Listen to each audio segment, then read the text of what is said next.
Hi, Trevor here, reflecting on life through music. Thank you for stopping by.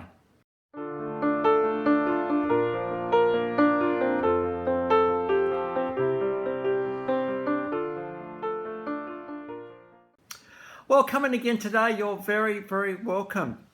I trust you enjoyed my last video on Jason Mraz and through his song Lucky. We talked about friendship and relationships, so I trust you found that one encouraging. Well, for those of you that come to this channel from time to time, you might notice that the bookcase behind me is missing at the moment. We're actually giving it a bit of a coat of paint to actually going to change its colour a bit, because we think, well, why not? Why not do these things? Why not give something a new lease of life? And this is well and truly the guy we're talking about today. He was born in 1948 in Lyon, France. This guy is very, very, very important indeed, particularly in the realms of electronic music, composing, and the exploration of noise, tune, melody, and harmony. The guy we're talking about is Michel Jarre. Now, you might think of such iconic albums as Oxygene, Equinoxe, just to save a few. John came from a very, very musical family. His father was Maurice Jarre, who composed Dead Poets Society, so there's a bit of music royalty right there, so very, very musical family.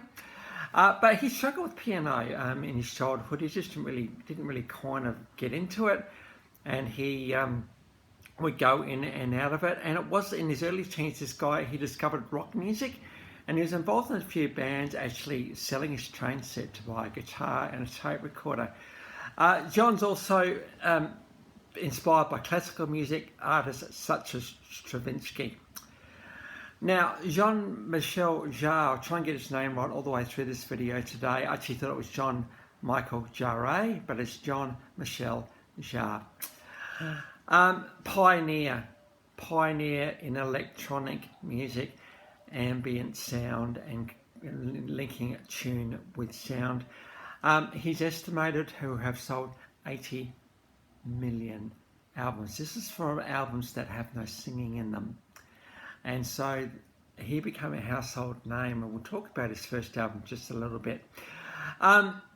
He was the first Westerner to be invited to perform in China, and he has actually broken the Guinness World Record for the largest audiences ever performed to a number of times. 3.5 million people at one concert is one of those particular performances, and so very, very important in the scheme of things.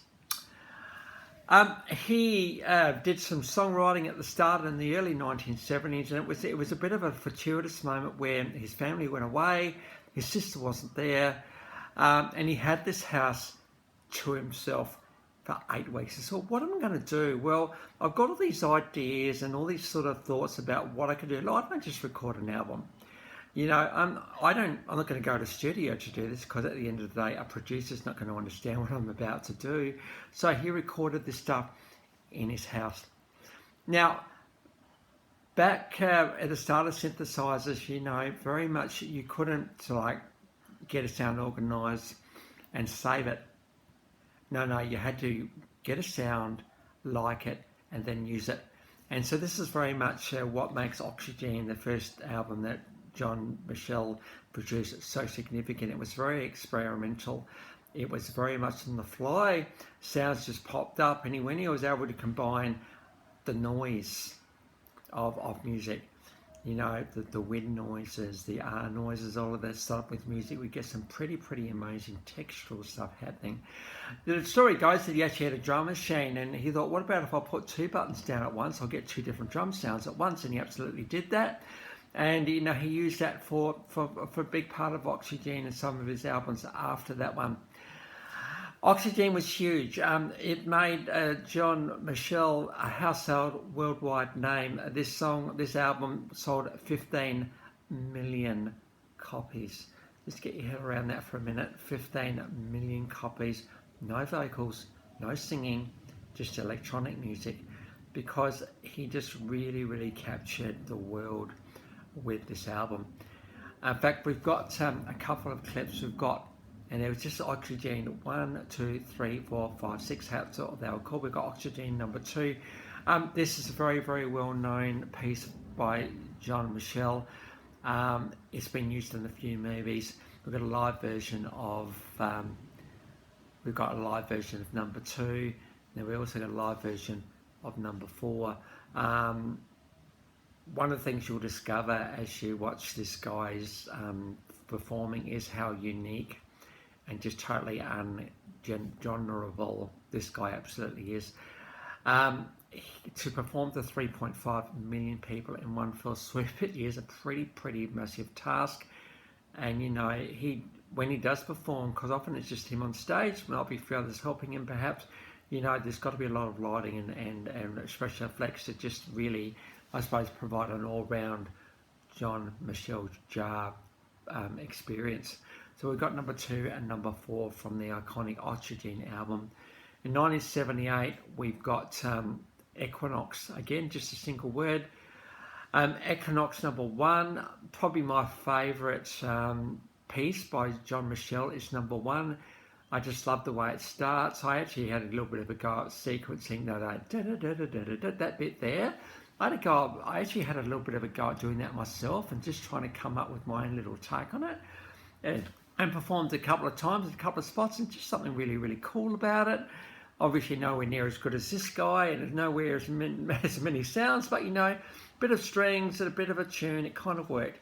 So we've got number 1 and number 4 from Equinoxe. This is live from the Place de la Concorde. This is an absolutely massive concert, this one, and one of the largest of all time, so it's good to see him performing live, Equinoxe, at that particular concert. 1986, out came Rendez-Vous, and we've got a clip from a concert in Houston.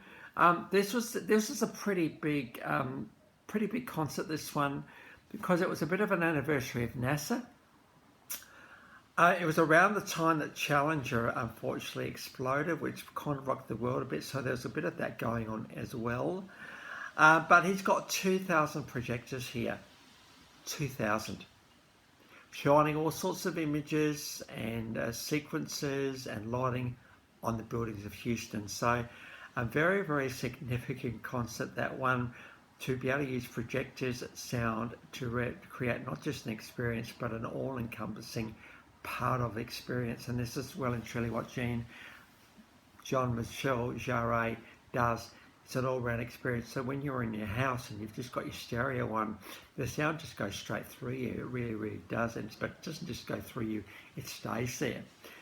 Because Michel dared to dream that music could be different. He dared to believe that music is not just notes, there's ambience to it as well. And just with my cupboard, which is currently being painted, what we can create when we just change it up and change the colour a little bit, just changes the whole feel of the place. I do live in a coastal part of the world, and white kind of makes sense. And so you'll have to wait and see when the cupboard comes back. I'm sure there might be some comments. Hey, the cupboard looks great. I'm really enjoying actually being involved in that. So we've got a live clip from 1986. He's received a lot of awards. France, Beijing Conservatorium of Music. He's had an Oscar award named after him, number 4422. He's been a UNESCO, United Nations ambassador. He's received both a French Legion of Honor and a Commander Legion of Honor awards. They are some of the highest awards that you'll get in France. There's just so many awards that this guy has done. If you want to look a little bit more, just look him up on Wikipedia, and you'll see there's just so much to his story, so much more than what I could bring into this short video today. Between 1973 and 2023, so there we go. There's a 50-year career as well. 22 studio albums, 8 live albums, 28 compilation albums, 19 video albums, 31 music videos, and 41 singles. Now, for a guy who pretty well just plays keyboards on stage, to actually have music videos is pretty cool. Just shows the absolute genius and creativity of this guy to be able to bring his music to life, bringing all forms of just anything at his disposal to do that. And so Yeah, and as I said before, he sold around 80 million albums, so pretty successful in the scheme of things. As I've already said, has broken the Guinness Book of Records a few times for the largest audiences. I think it's about 2 or 3 times he's done that, to 3.5 million in Moscow, in Russia. So there we go. This guy is very well regarded indeed. So it's good to give a guy that doesn't sing a bit of space today. So the links to those 5 clips are in the description below. Just be aware that they're not songs, they're works of art, they're pieces. So as you listen to these today, just realise that it's not music, this is beyond music, and we've got to thank John Michel for his contribution to not just music, but to art and to sonic landscapes, absolutely. So the links to those 5 clips in the description below, and I've also included my last video from Jason Mraz, just for something completely different for you, if you would like to review him. Well, if this is your first time to Life Reflections from Music, as we've considered this sonic genius today, or you've come back for another one, how great to see everybody here.